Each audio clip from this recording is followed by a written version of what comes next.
Buenos días a todos. Mi nombre es Florencia Aguirre, yo soy médica, residí en la UNR y después hice la especialidad de clínica médica en el Hospital Provincial de Rosario. Y en el día de hoy vamos a hablar de asma. ¿Por qué hablar de asma? El asma es una enfermedad frecuente en nuestro medio, es una enfermedad crónica, pero fundamentalmente saber que el asma es una enfermedad potencialmente grave. Sabemos que los pacientes, incluso los pacientes que tienen un asma leve, pueden experimentar exacerbaciones graves. Cuando hablamos del diagnóstico de asma, como saber que estamos frente a un paciente asmático, tenemos dos pilares. Por un lado, la sintomatología respiratoria, tos, sibilancia, disnea, y por el otro lado, la demostración de la limitación variable al flujo de aire expirado a través de la espirometría. Con respecto a los síntomas, los mismos pueden variar en intensidad, muchos pacientes en las primeras horas de la mañana al despertar, y también existen ciertos desencadenantes para los mismos, como ser el ejercicio físico, el frío, las infecciones, sobre todo infecciones respiratorias, la risa, el consumo de ciertos fármacos. Eh, con respecto a lo que es la limitación variable al flujo de aire expirado a través de la espirometría, es necesario conocer diferentes valores.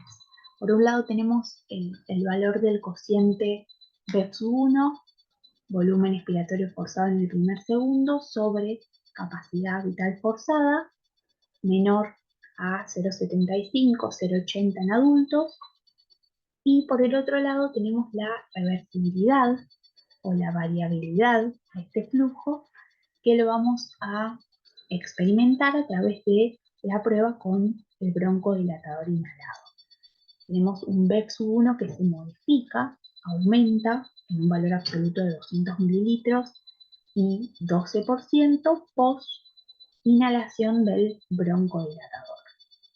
También otra forma de demostrar la limitación variable del flujo aéreo expirado es a través de otro valor, que es el PEP, que este debe tener una variabilidad diurna mayor al 10%, o podemos también demostrar esta variabilidad a través de la espirometría realizada luego de 4 semanas de tratamiento antiinflamatorio orientado al asma, que también vamos a ver la variabilidad del BEPS-1 en un valor absoluto o en un porcentaje, 200 mililitros y 12%, en relación a un valor previo al tratamiento.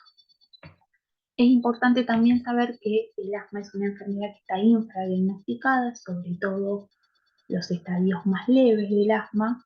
Muchas veces el paciente no consulta y no se diagnostica. Entonces es una enfermedad que hay que tener en cuenta para diagnosticarla y sobre todo tratarla de forma correcta. Con respecto a la espirometría, acá tenemos una curva flujo-volumen y los parámetros de los que estábamos hablando eh, recién. Ahí están marcados los parámetros pre, prueba con broncodilatador y post.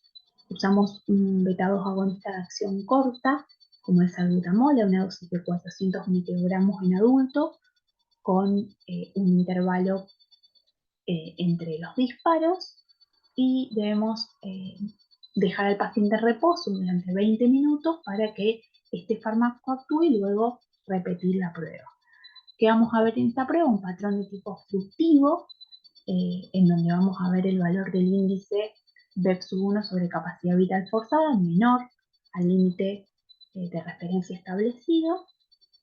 Tener en cuenta que el BEPS-1 lo que va a evaluar es la severidad de la obstrucción al flujo aéreo, y lo que podemos ver es la variabilidad del BEPS-1 en relación a la prueba pre y postdilatador, broncodilatador, lo mismo que el índice BEPS-1 sobre capacidad vital forzada. Entonces, Cuando estamos frente a un paciente con síntomas compatibles, es importante, como siempre, la historia clínica detallada, el examen físico completo y los exámenes complementarios que creamos necesario, y la espirometría con la prueba, como estuvimos hablando recién, de reversibilidad. Si esta prueba es positiva, con síntomas compatibles, llegamos al diagnóstico de asma y es siempre importante evaluar luego la respuesta terapéutica. Y si esta prueba es negativa, tenemos como opción repetirla, gestionar otras pruebas considerando los diagnósticos diferenciales alternativos. Es siempre importante tener en cuenta que la prueba diagnóstica debe hacerse antes de iniciar un tratamiento, obviamente siempre que sea posible, porque existen urgencias clínicas que requieren obviamente el tratamiento con corticoides inhalados o beta-2 agonistas de acción corta. Por lo tanto, debemos realizar las pruebas terapéuticas entre 1 a 3 meses de el tratamiento realizado. Sabemos que el asma se presenta en algunos pacientes como crisis asmática. La crisis asmática, la exacerbación, es una forma de presentación de la enfermedad, por lo tanto muchas veces no podemos hacer el diagnóstico con la espirometría antes de iniciar el tratamiento, por lo tanto eso lo debemos posponer entre 1 a 3 meses luego. Ahora bien, cuando tenemos al paciente asmático, ¿cómo le vamos a evaluar? ¿Cómo vamos a observar los efectos del asma en nuestro paciente? Y es importante saber cómo fueron los síntomas durante las últimas 4 semanas, durante el último mes, cuáles son los factores de riesgo que tiene mi paciente y cuáles de ellos son modificables. Las pruebas de la función pulmonar también es importante, siempre que se pueda, antes del inicio de tratamiento, entre los 3 y los 6 meses de comenzado el mismo, luego de forma periódica teniendo en cuenta al paciente, cuáles son sus síntomas, cómo es el control de los mismos, cómo son las exacerbaciones si las tiene y demás. Siempre evaluar las comorbilidades de mi paciente, si el mismo presenta rinitis, reflujo gastroesofágico, obesidad, depresión, síndrome de apnea obstructiva de sueño, entre otros. Y en relación al tratamiento, técnica de inhalación, fundamental evaluarla en cada consulta, los efectos secundarios del mismo, la adherencia y los objetivos del paciente. La severidad del asma se evalúa de forma retrospectiva luego de comenzar el tratamiento y se evalúa teniendo en cuenta en qué base de tratamiento me encuentro, que eso lo vamos a hablar en un ratito, y las exacerbaciones que tiene el paciente a pesar de haber comenzado el tratamiento. Tener en cuenta que la severidad no es estática, se modifica, puede cambiar a lo largo del tiempo, por eso es importante evaluarla de forma periódica. ¿Y cómo podemos clasificar al asma? Un asma leve, que es aquel que se controla con paso 1 o 2 del tratamiento, un asma moderado, que ya requiere un paso 3 o 4, y un asma grave, que es aquel que requiere alta dosis de fármaco para su control, o bien que no es controlado a pesar de estar recibiendo el paciente dosis alta de tratamiento con corticoides inhalados y broncodilatadores de acción prolongada. Es importante también en la evaluación de un paciente distinguir entre un asma grave y un asma que no está controlado con el escalón del tratamiento que estamos utilizando. ¿Cuáles son los objetivos del tratamiento?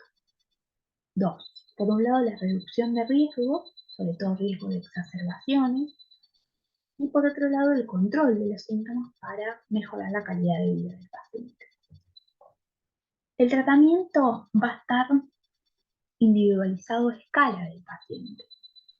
Es muy importante que yo pueda determinar frente a qué paciente estoy, las características individuales del mismo, las comorbilidades, los factores de riesgo, cuáles de esos factores de riesgo son modificables, los efectos adversos que tiene cierto tratamiento sobre mi paciente cuáles son los objetivos del paciente frente al tratamiento y la accesibilidad que tenga el mismo de recibirlo. ¿Qué propone la guía china publicada el año pasado para adultos y adolescentes de más de 12 años? Por un lado, la confirmación del diagnóstico, las comorbilidades y las preferencias y los objetivos de mi paciente. Por otro lado, no solo el tratamiento farmacológico, sino también el no farmacológico, la educación y las herramientas que yo le puedo dar a mi paciente. Y todo esto debe ser revisado de forma periódica según los síntomas que el paciente manifieste, las exacerbaciones, la función pulmonar evaluada a través de la espirometría, los efectos adversos y la satisfacción del paciente frente al tratamiento. Tengo un tratamiento controlador y preferencial, que es el que está marcado el primero, en donde voy a hacer el rescate con dosis baja a demanda de la combinación de corticoides inhalado con formoterol, un LABA, un broncodilatador de acción prolongada, y el mismo tiene diferentes etapas, estadios, escalones. En el 1 y en el 2 son dosis bajas a demanda de corticoides inhalados asociados a formoterol. En el estadio 3 son dosis bajas de mantenimiento de corticoide inhalado asociado a formoterol con rescate con la misma dosis a demanda en dosis baja. El estadio 4 son dosis medias de mantenimiento con formoterol corticoide inhalado. Y ya el estadio 5 vamos a agregar un LAMA y vamos a considerar también la derivación del paciente a el especialista para evaluar el fenotipo del asma, y de esa forma, vamos a hablar un poco más tarde de fenotipos, pero de esa forma dirigir la terapia teniendo en cuenta el fenotipo del paciente. Ese es el tratamiento preferencial con rescates con dosis bajas a demanda de corticoide inhalado asociado a formoterol. Con respecto al tratamiento, lo mismo, preferencial, corticoide inhalado, formoterol de mantenimiento, rescate con la misma droga. Ahora bien, si tenemos corticoide inhalado con otro LABA de mantenimiento o solo corticoide inhalado en monoterapia, rescate lo vamos a hacer con SABA, broncodilatadores de acción corta. Wilsonide formoterol, la asociación, la dosis máxima recomendada por día son 12 disparos, que corresponde a 72 microgramos de formoterol, o beclometasona formoterol, la dosis máxima, 8 disparos diarios, que son 48 microgramos de formoterol. Esas son algunas de las recomendaciones de la guía para el tratamiento. Ahora bien, ¿por qué ya hace unos años que no se trata con SABA como monoterapia? Y esto se ha estudiado mucho en los últimos años. Ya las últimas guías publicadas, las guías China, no recomiendan el uso de SABA como monoterapia, y es porque a través de los diferentes estudios se sabe que el uso regular de SABA, incluso durante un poco tiempo, 1 o 2 semanas, se asocia con un efecto broncodilatador reducido, aumento de los eosinófilos y un aumento de la respuesta alérgica en el paciente. El uso excesivo de SABA se asocia a un aumento de las exacerbaciones asmáticas y de la mortalidad. Muchas veces nosotros podemos determinar esto a través de el interrogatorio en el paciente. Le preguntamos cuántos son los inhaladores que usa por mes, por año, cada 6 meses, y eso evaluamos cuánto el paciente requiere de SABA, y saber que esto se asocia con un aumento de la mortalidad en el paciente. En el asma leve, al comparar las dosis bajas de formoterol corticoide inhalado a demanda con SABA a demanda, lo que se observó en este estudio publicado en el 2018 es una reducción del riesgo de exacerbaciones graves en un 60-64% en los pacientes que consumían corticoides inhalados asociados por formoterol, en comparación a los que lo hacían con SABA de manga. Lo mismo se observó en comparación con corticoides inhalados en bajas dosis de mantenimiento. El riesgo de exacerbaciones en este caso fue similar o incluso un poco menor. Teniendo en cuenta que el asma es una enfermedad que en su fisiopatología no solo tiene broncoconstricción, sino también inflamación. Un metaanálisis publicado en el año 2021, en donde evaluó a 9.565 pacientes, también mostró en los pacientes que consumían corticoides inhalados asociados por formoterol a demanda, en el asma leve, una reducción del 55% en las exacerbaciones graves en comparación a aquellos pacientes que usaban SABA como monoterapia, y riesgo similar de exacerbaciones graves en pacientes que tomaban corticoides inhalados diarios asociados a SABA de manga.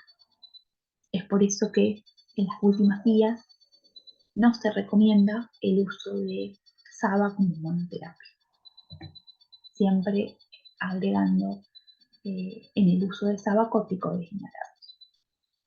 Ahora bien, también es muy importante como pilar de tratamiento las intervenciones no farmacológicas, consejería para dejar de fumar en un paciente que tiene un hábito tabáquico activo, actividad física individualizada y recomendada para el paciente, vacunación fundamental, teniendo en cuenta también que existe un asma de tipo ocupacional, saber cuál es la actividad de mi paciente, y el consumo de ciertos fármacos, sobre todo consumo de AINES, que se asocia muchas veces a esta enfermedad.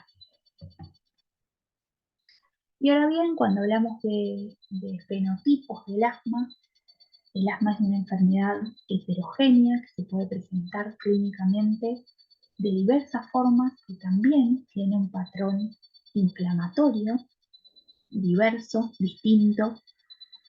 Y cuando estamos frente a un paciente con un asma grave, que dijimos que es aquel que requiere múltiples fármacos a dosis alta para mantener un control, escalón 5 de la guía china o 5 o 6 de la guía española, que es la guía GEMA, o bien aquel que permanece mal controlado, que no logra un control del asma a pesar de estar en un escalón máximo de tratamiento. Ese paciente es el paciente que debemos derivar a un especialista y es el paciente que debemos estudiar a ver cuál es su fenotipo asmático para poder saber cuál es la fisiopatología de su asma y de acuerdo a eso dirigir la terapéutica. Hacer una terapéutica individualizada en el paciente y en su tipo de asma. Tenemos diferentes fenotipos en este asma grave. Uno es el asma alérgico grave, que constituye un 40 o un 50% del asma grave, que tiene una base principalmente atópica, que está caracterizada por la activación de las células T helper tipo 2 y la producción de interleuquinas, principalmente 4, 5 y 3. Este asma suele ser de inicio precoz y tiene pruebas alérgicas positivas, ya sea cutáneas o séricas, con concordancia clínica. El paciente tiene manifestaciones alérgicas clínicas, valores elevados de inmunoglobulina E y eosinofilia periférica. Otro tipo de fenotipo es el asma eosinofílico de inicio tardío, que también está mediado por interleuquinas, en este caso la 53, la 18 y la 23. Por lo general, este tipo de asma se manifiesta de forma más tardía, como su nombre lo indica, después de los 20 años, ya en el adulto, y sí suele estar precedido por infecciones respiratorias. El paciente es un paciente que tiene antecedentes de infecciones frecuentes, o sinusitis crónica, pólipos nasales y demás. Estos pacientes tienen manifestaciones también de enfermedades exacerbadas por AINES. Tienen pruebas alérgicas negativas o positivas, pero sin una concordancia clínica. Inmunoglobulina E baja, pero sigue eosinofilia, ya sea sérica como también eosinófilos en esputo, más del 3%, cuando se evalúa la celularidad en el esputo. Y por otro lado tenemos el asma grave con T2 bajo, perdón. En este caso también está producido por citoquinas T2 baja, interleuquina, interferón. Los pacientes de este tipo de fenotipo asmático van a tener alteraciones estructurales a nivel del músculo liso de la vía aérea y también a nivel de la activación neuronal en la pared bronquial, de la placa neuronal. Son pacientes que cursan sin eosinofilia, no tienen ni eosinófilos en el esputo ni en sangre periférica y suelen mostrar un perfil más neutrofílico o paucigranulocítico. Estos pacientes son los que manifiestan una pobre respuesta a los corticoides y se asocia también al hábito tabáquico. Para evaluar estos distintos fenotipos asmáticos son importantes conocer los biomarcadores que tenemos a disposición, inmunoglobulina E específica o total, esputo inducido, en donde vamos a evaluar la celularidad, si este esputo se caracteriza por tener un perfil eosinofílico, neutrofílico, mixto o paucigranulocítico, los eosinófilos en sangre periférica, y también podemos evaluar la fracción exhalada de óxido nítrico, que lo que nos va a medir es la inflamación eosinofílica que tiene nuestra vía aérea.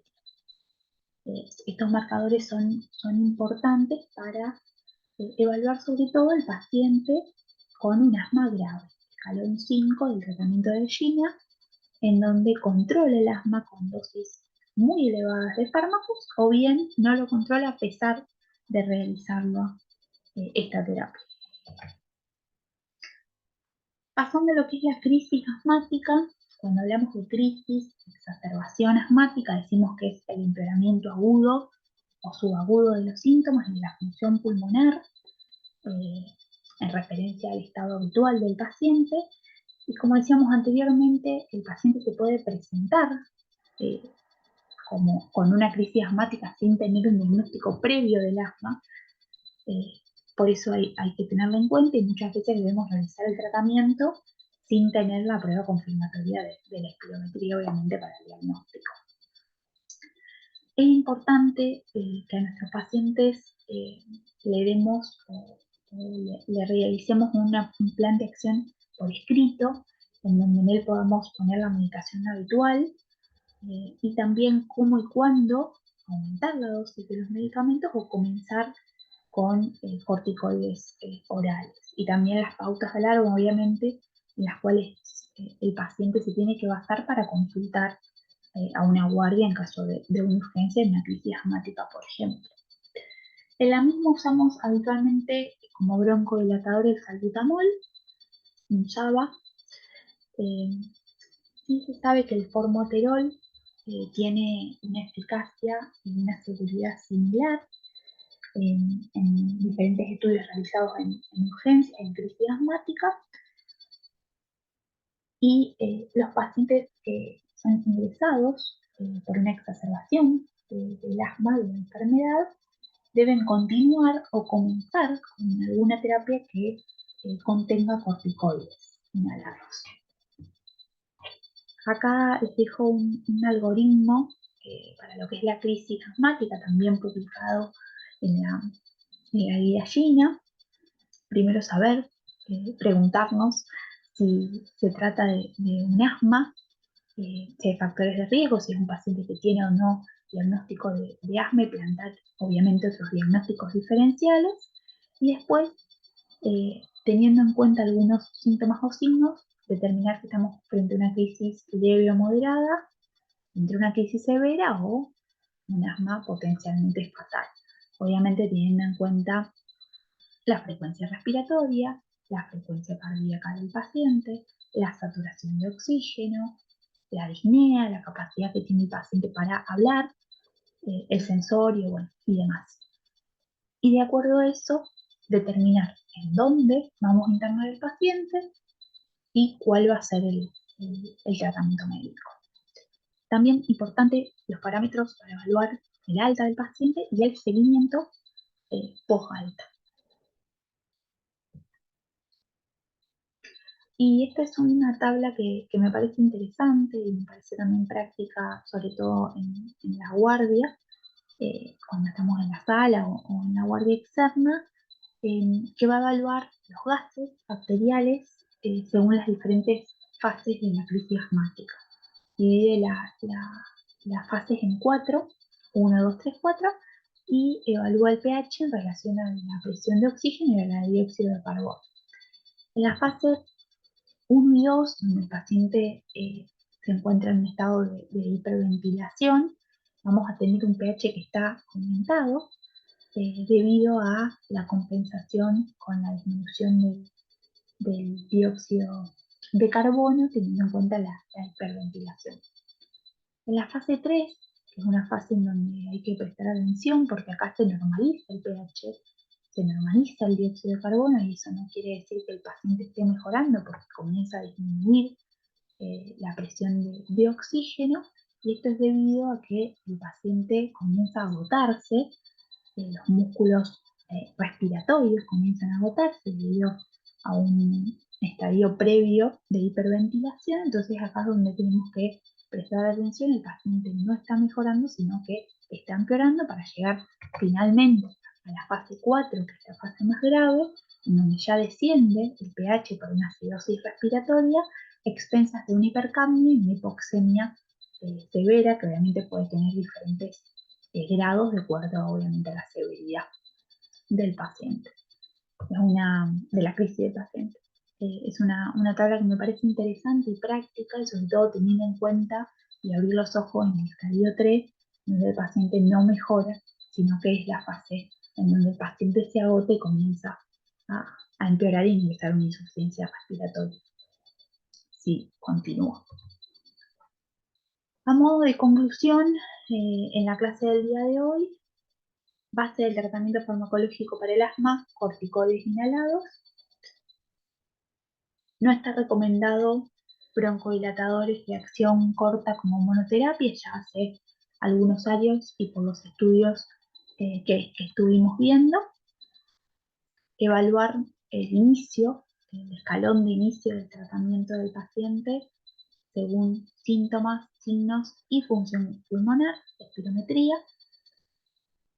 Base del tratamiento no farmacológico, la educación del paciente, el plan por escrito, y darle al paciente las herramientas necesarias para que sepa cómo actuar, cómo y cuándo, y las pautas de alarma en el caso que se presente una crisis, cómo y cuándo deba consultar a la guardia. Y también en caso de asma de difícil manejo, considerar una evaluación experta y evaluación del fenotipo del asma para el uso de terapias biológicas. Bueno, eso es todo. Muchas gracias.